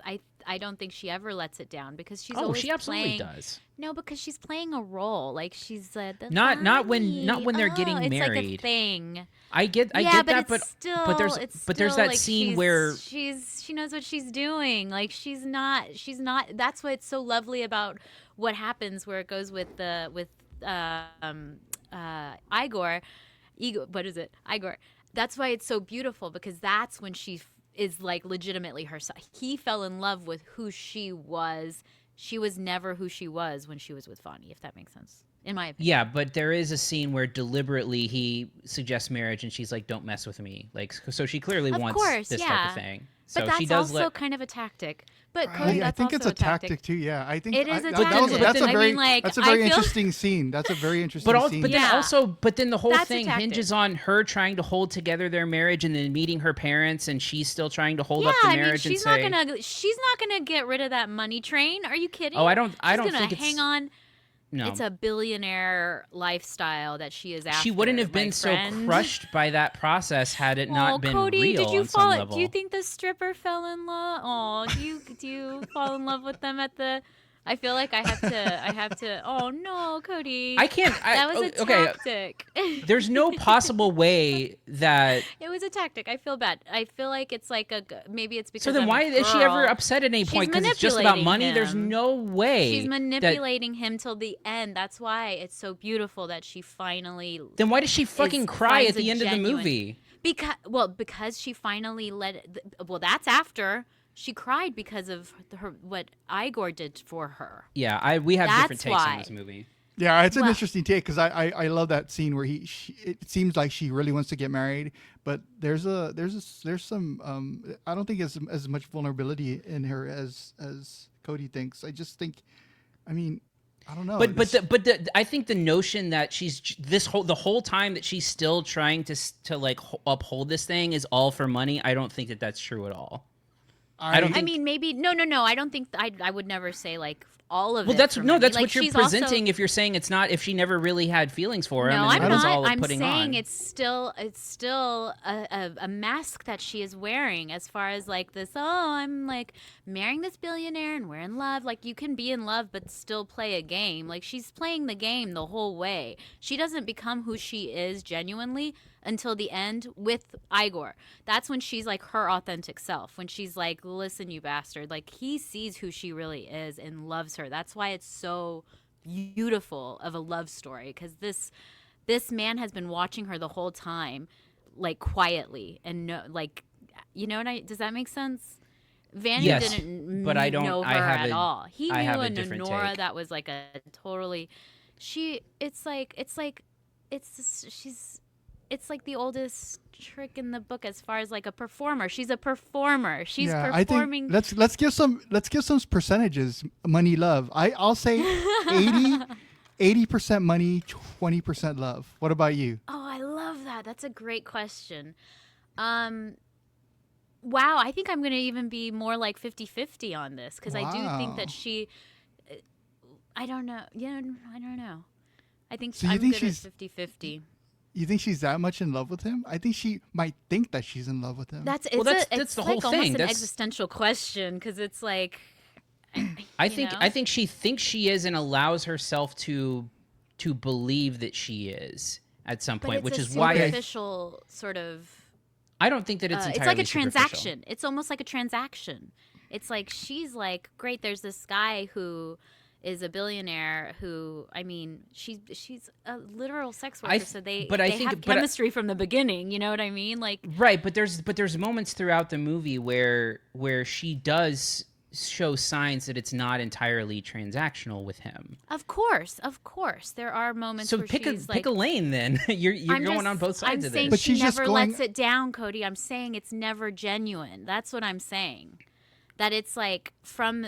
I just finished saying there are moments where it is genuine, and you said, of course there are, and then you just said it's not genuine. What? No, I'm saying that there are moments where she is like, okay, maybe this is okay. And then there's moments where she is like still playing her role as far as like, Vonnie, let's go buy a mink and all that kind of thing. So sure, but it is not entirely transactional. Like no, that's not what I said moments, though. Okay, but then okay. We're like an hour and a half into this. I actually love that we're like we should have done this on the episode. We shouldn't be doing awesome. this when we're top tenning our way through it. Listen, this is to me a good sign that this is like we're still finding things to just like argue about this movie because it's just really And I've only seen it. I made it my number one. I've only seen it once, so I can't wait to revisit it again. All right. So my number one movie, which I feel like is kind of controversial because I think I haven't seen this movie pop up on any other list, like any other top 10 list, like at all. And I feel like a lot of people were maybe like like middling on it, but for me, it's Tuesday, the movie that was also on Jocelyn's list, a movie starring Julia Louis-Dreyfus, basically playing a mother who is who has a daughter that is who is like dying and has like recently been avoidant of confronting her daughter's illness and her impending death.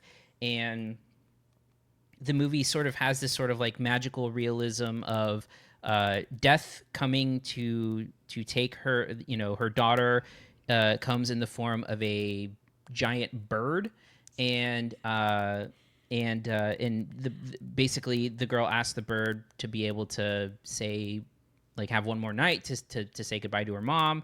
The bird agrees, and then a couple of things happen, and it's largely about you know, processing grief, but then also, you know, the daughter sticking around long enough to make sure her mom's okay with, you know, what's about to happen. You know, for me, the sort of like magic realism stuff, it's a testament to this movie because it doesn't always work for me. I think it's very hit or miss. It can be really powerful or it can fall really short. And for me, this was super powerful. I mean, I think just this movie just works for me on every single level. I think the performances are super strong. Julia Louis-Dreyfus is amazing in almost everything. This is no exception.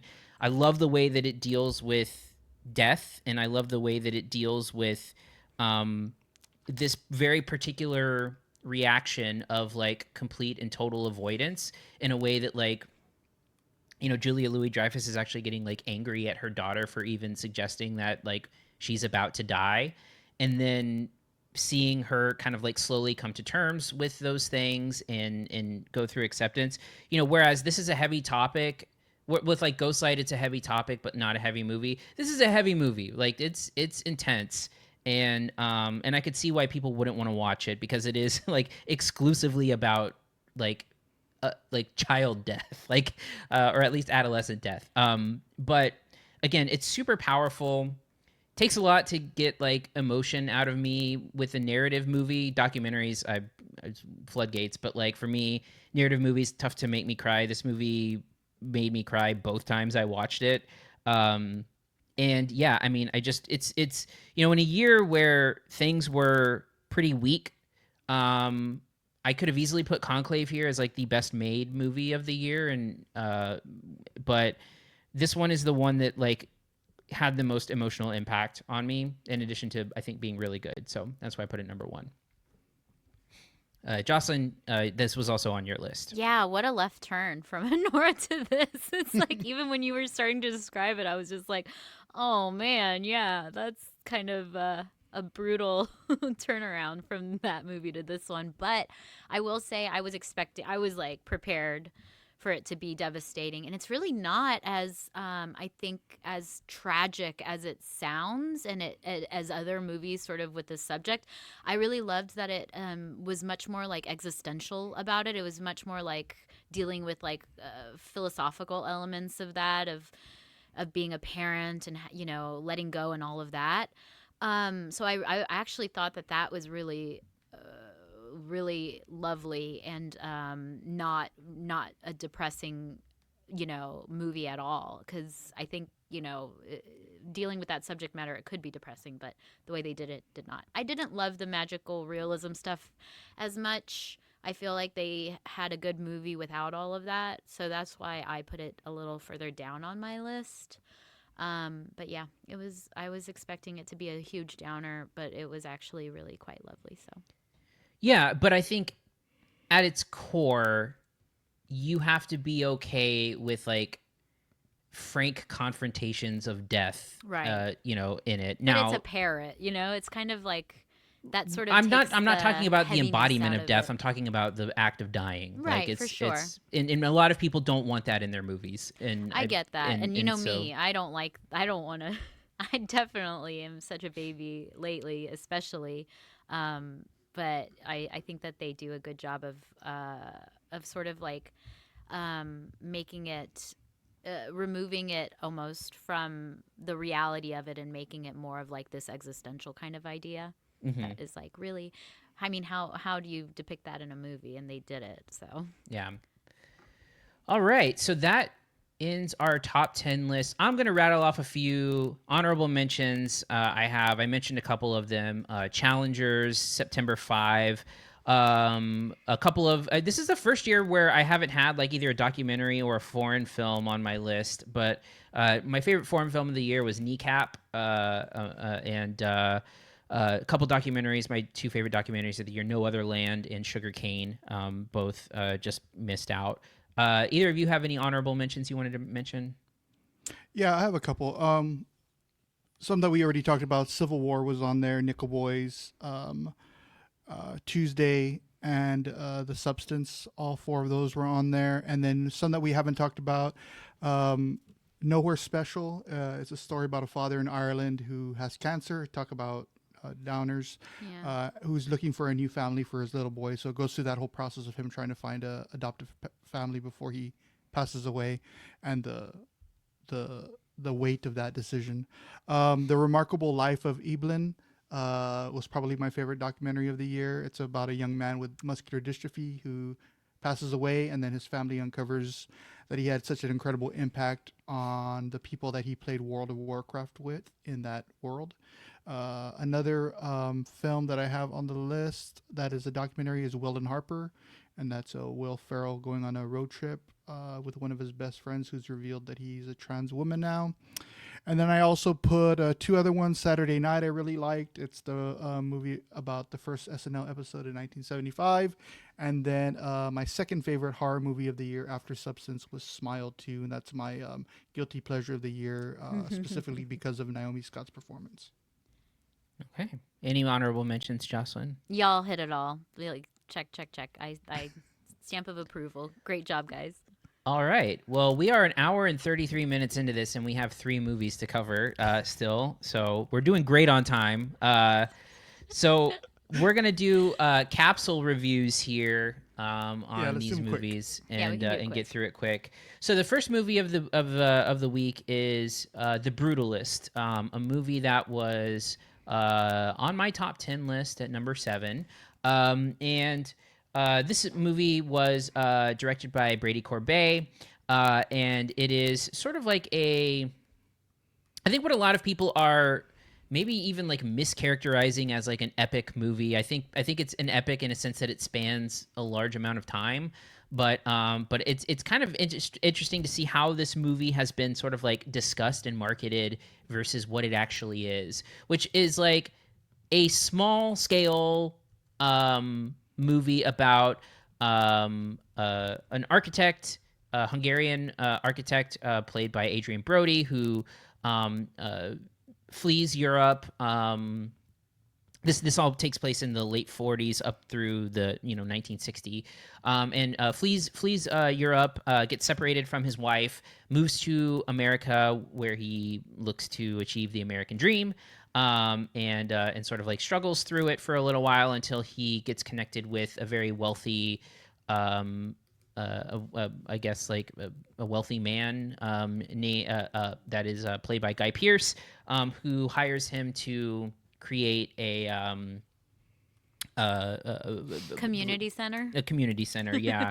And through that, he starts to slowly achieve part of his American dream, while trying to get his wife, played by Felicity Jones, to come over into America, and which eventually happens. And then you get to kind of see the sort of relationship kind of happen there. So I mentioned that it's a small scale story, but I think that the most interesting thing about the movie is that it doesn't look small scale. I think for a movie that had a budget of less than $10 million, this movie is makes use of every cent in really impressive ways. Like the production design, the sets, the costumes, everything, looks really great in the movie. I think that the first great thing about the movie, I think, are the performances. Adrian Brody is really good in the movie, and I think is going to be, I think, in the Oscar talk for this performance. I think my favorite performance in the movie is Guy Pearce, who I think is really great. I think he kind of bursts into the movie and then becomes what I think is a really complex character, in a sense of there are parts of him that I think appear to be good on the surface, but he is maybe not so much of a good person, as you see throughout the movie. I think the important thing to mention for people heading into this movie is that it is long. This movie is so the movie has a 15-minute intermission built into it, but without the intermission, it is 3 hours and 20 minutes long. And the first half of the movie is in my opinion, riveting. I mean, I think the first part of this movie up until the intermission, where you see this character sort of going through the American dream process, struggling a little bit, but you get to see his talent and you get to see his sort of pain. And, it's this movie about this tortured artist in many ways. I think the first half of the movie is fantastic. I think the second half of the movie is not as successful. I do think that it deflates a little bit, and I do think that it runs out of gas at some point. I don't think Felicity Jones is bad. I just don't know that story kind of is as good as what we're seeing in the beginning of the movie. I don't think, upon second watch, I don't think that it's really kind of the last chunk of the movie that I don't like as much, but it just kind of suffers a little bit from being, I think, a little bit maybe too ambitious and a little bit too long. I would have liked to see this kind of scaled down a little bit, and I don't think it would have suffered all that much from being a little bit more digestible and kind of sustaining the momentum of the first half of the movie a little bit more.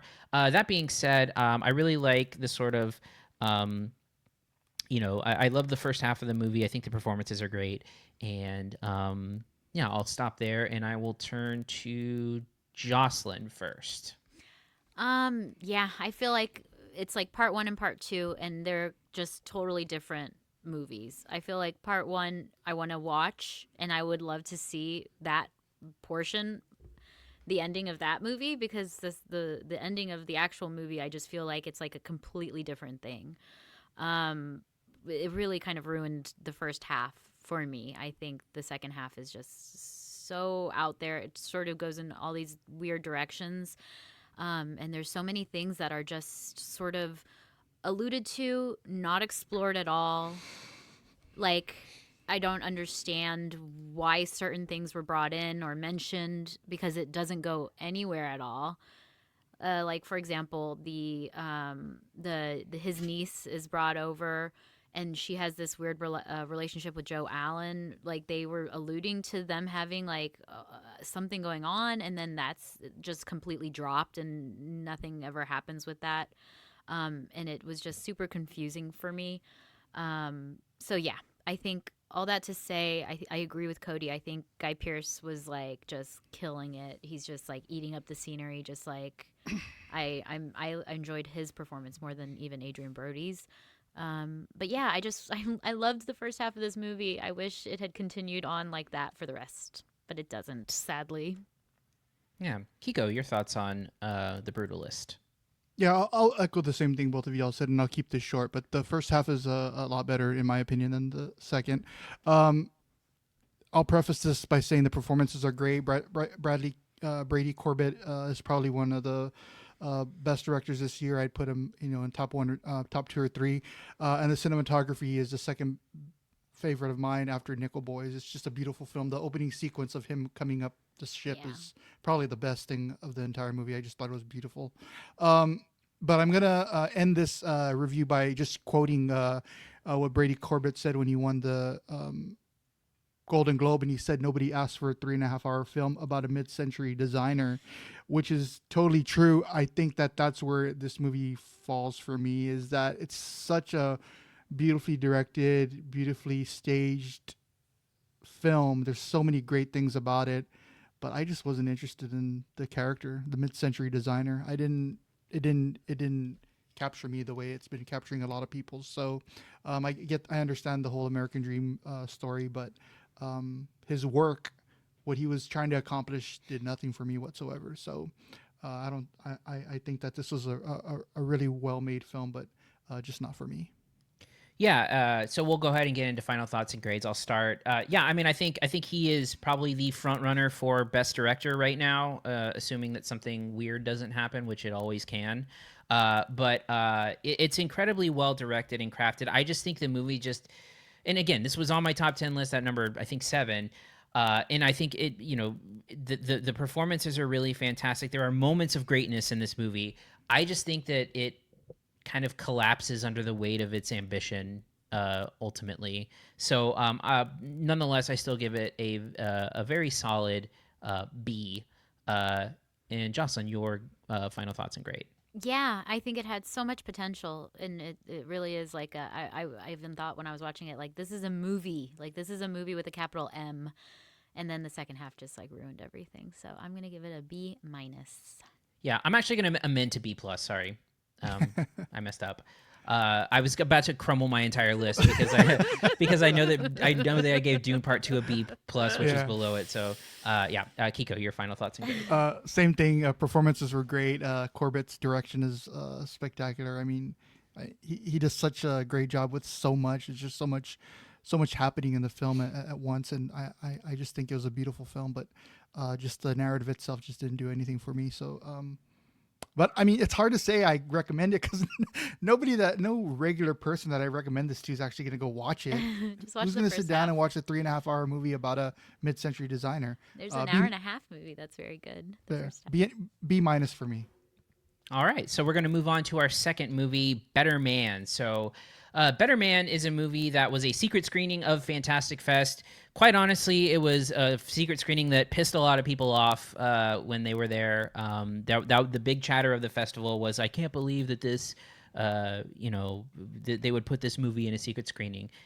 My opinion is that, like, go cry about it. Like for me, I did not care. This movie fit in just fine at Fantastic Fest, and I was perfectly fine to watch it there. This movie is a biopic about British musician Robbie Williams, who I feel like, and maybe this is part of like the problem with the movie, or one of the problems with the movie, is not as well known in America as he is in the UK and beyond.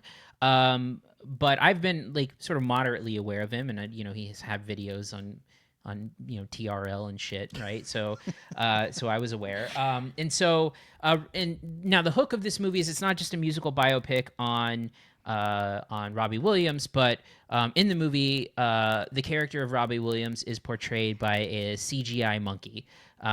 This is, of course, because Robbie Williams has commented before in the past that that he basically sees himself as a what does he say, like a dancing monkey or a trained monkey or whatever, and so they took that literally and created a movie about it. The movie is directed by Michael Gracie, who previously directed The Greatest Showman, and this movie is sort of like a movie musical. And I guess the CGI element of it is obviously like the really like interesting draw to the movie, because it is like a swing, certainly.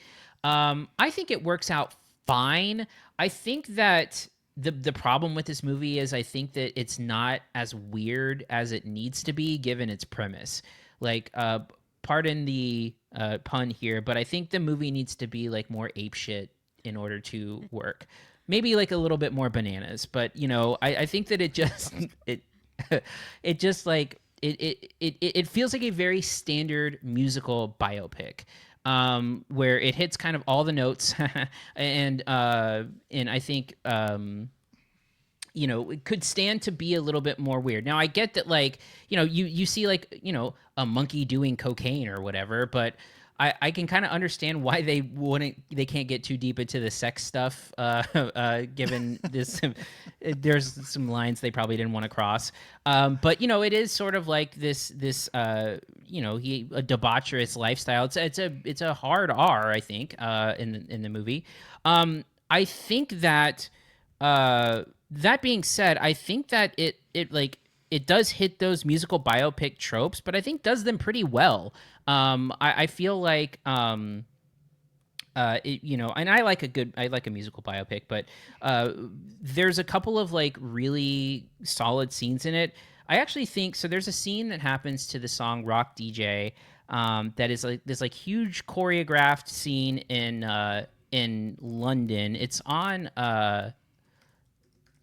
it's like a famous street in London. It's Trafalgar Regent Street, in West End London, and they like close down the street. There's like 300 extras. It is like this hugely choreographed like big number in the movie that I think is like one of the best scenes in a movie this year. It's like the scale is awesome. The choreography is great. The camera's like moving the entire time throughout different settings, and like the characters have like costume changes and stuff. It's just like this really well executed thing that I think is like, for my money, better than any musical sequence in Wicked. I just think it's the best musical sequence of the year.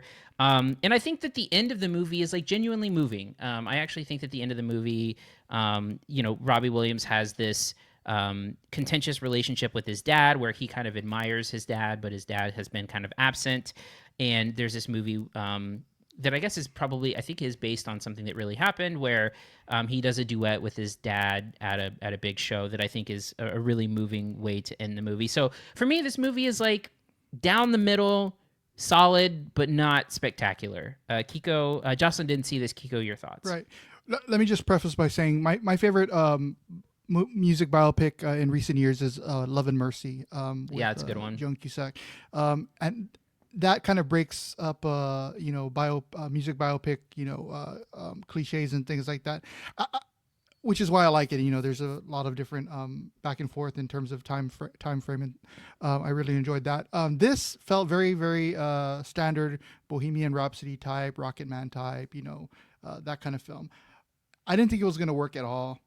Just because I thought it was just going to be like one of those gimmicky type things. But I think most of this worked. I mean, I could have cared less that he was a monkey. I mean, I just watched it as if he was a real person with a monkey face, and I thought it was very endearing. I thought that I really enjoyed him, watching him as a kid growing up, and then having to struggle with his relationship with his father. I do think it was heartfelt, like you said at the end. I wish it would have hit it harder, and I'm not sure how it would have gone about doing that. Maybe bringing in the father's relationship with him a little bit more would have hit it. But it was a really solid ending. I really liked the way that it ended. But other than that, I mean, I hope that more films are bold enough to do something so crazy in terms of like just telling their story. We saw Robbie Williams do it here. We saw Pharrell Williams do it with his biopic this year with the Lego Piece by Piece. Why not? Why not do something crazy like this? Why not do something that everybody's going to roll their eyes at? At least it's something different, right? At least it's something that you've never seen before. You're going to tell your story just in a completely different way. Try it. I mean, I'd rather see something like this than, just a run-of-the-mill type music biopic.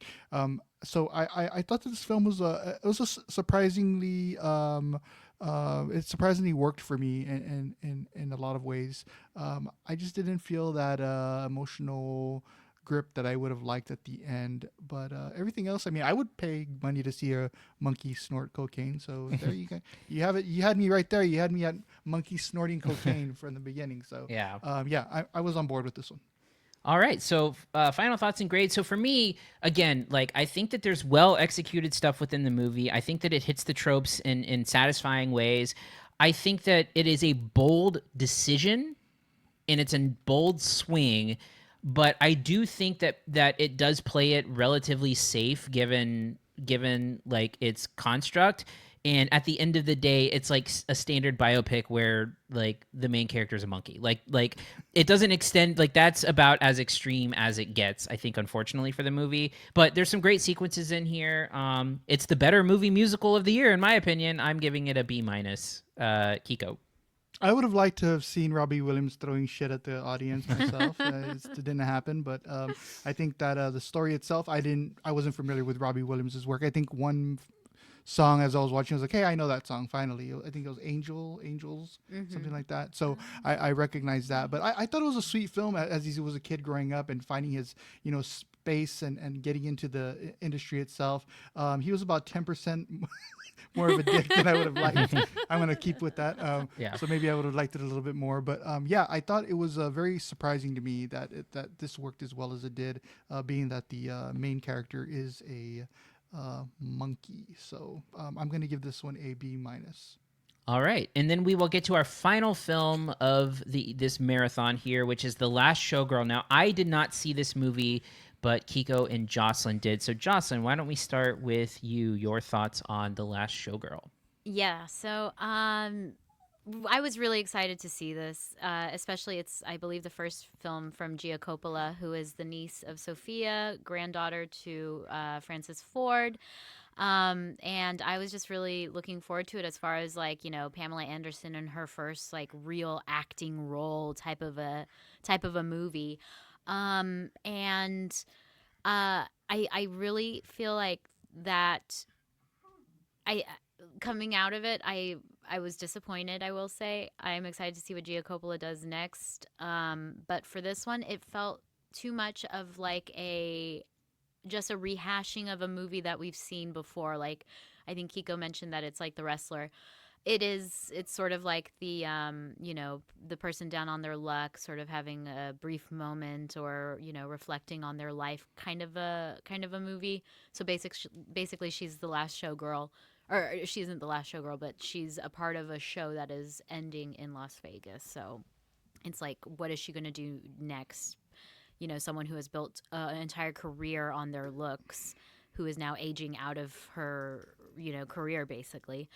And other than like a really incredible Jamie Lee Curtis performance, I think it just doesn't take any risks. There's some other things I like. I really liked the sort of relationship with her and Bautista. I think that there's some sort of like little secrets that the movie has up its sleeve, but other than that, it's just so formulaic.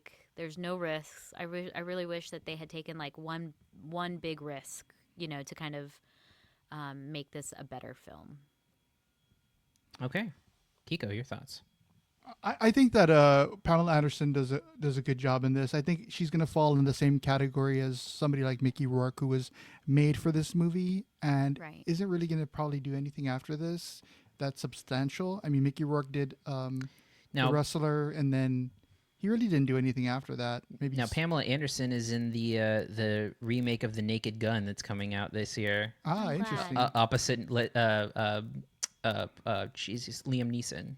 Well, my favorite performance of Pamela Anderson is definitely Borat anyway. So, but yeah, I'm on the same. I probably liked it a little bit more than Jocelyn just because of Pamela Anderson's performance. I think she was just made. This was her film. I just think as an actress, I mean, she's a good actress. If you take her for what she is in terms of like, she's done a lot of good stuff on Broadway. I've seen some clips of her in Chicago. So I thought she did a really good job there. I haven't seen the whole show though.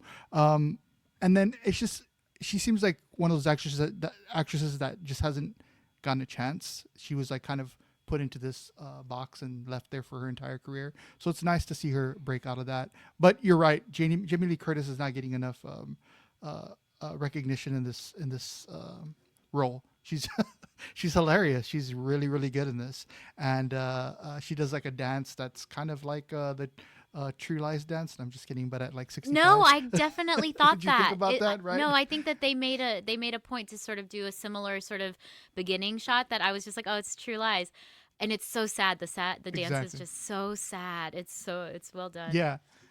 Yeah, so the thing that I really enjoyed the most about this is just the idea behind it and this lost art form of this this troupe, this dancing troupe that is lowbrow entertainment in Las Vegas. Not many people were coming to the shows, and you just kind of see it dying down. And I think a lot of industries are going to be faced with this in the next, every 10, 15 years this happens. So I like those kind of movies where you just kind of see these people that are passionate about, what they do, and it just is kind of not important to people anymore. So I'd love to see, print media when that finally dies, a story about a reporter that just can't let it go. That'd be interesting to me. You can cast me in it. I'll be the lead. But that was my favorite part of this movie, and I thought that it was very poignant and kind of heartfelt about how she was facing that and trying to process the fact that her life was about to change because this is all she knew. So yeah, so I think that overall the performances and the message behind the film is what got me, but it was the wrestler. Yeah. Less well made. All right. So we'll get to final thoughts and grades. Jocelyn, your final thoughts and grade for The Last Showgirl. Sure. Yeah. I think like Kiko said, it is very poignant, and Pamela does do a great job, and it is like, made for her basically. Like, it's setting up. It's a little. I think it's a little sloppy, the writing. They kind of harp on the fact that she's like, she can't let it go, and it's like it was like her glory days, and it's just like, yes, we get it, but I wish it like showed a little more than just like continuing to tell. And like I said, I just feel like it was missing like one big moment or really kind of a risk in the script. Otherwise it was just kind of like, okay, it all just sort of made sense and is what we've always seen. But that's not a criticism. I still liked it, and some of the performances were just incredible. All that to say, I'm going to give it a C. All right. Kiko, your final thoughts and grade. I really, really hope that Pamela Anderson is right on the cusp of getting a nomination on this. I don't think she will, but I mean, I would vote for her over somebody like Cynthia Erivo. I'm sorry, I would. And I won't get into my wicked hatred in this podcast, but I think again, she was born to play this role, and I know that sounds cliche, but and I know it sounds mean to say that she's not going to do anything after this, because she might. She's going to do Naked Gun, but in terms of like awards content, I think that this is probably her moment, right? Yeah. And that's sad to me. I think that's sad. I think that but she got there. I think she's getting the accolades that she deserves for it, and I give this a B-. All right, that is going to do it for this week. Next week we have the first 2025 release of the year that we'll be covering, which is Wolfman, directed by Lee Whannell, who previously did Invisible Man, and he is also the director of a movie that I fucking love called Upgrade. It's one of my favorite. Oh, Upgrade. Yeah. Yeah, one of my favorite like trashy I action loved Upgrade. movies. Oh my god, Upgrade's excellent. I saw it in the theater and was just like, this is amazing. It's a blast. Like, it's truly just a super fun movie. And then also Lee Wanell, maybe best known for like writing Saw and a producer for Saw. So we'll be covering that, as well as a couple of movies that are we'll cover one other new release, which is Grand Theft Hamlet. And then also we'll cover Nickel Boys, which is opening here locally next week. So if you want to reach out to us, CineSnob on Facebook, podcast at cinesnob.net is the email. Leave us a positive review or a 5-star rating on Apple Podcasts. That would be nice. If you watch any of our top 10 movies, give us your thoughts. Let us know what you think, what we got right, what we got wrong. I'm sure everyone has thoughts. Guys, anything to add before we end for today? Tell us your favorite top 10. Yeah, what did we miss? Let us know. And on that note, thanks everyone for listening or watching. And I kept it under 2 hours. Thank you for listening to the CineSnob Podcast. To read reviews, interviews, and more, visit cinesnob.net. See you next week.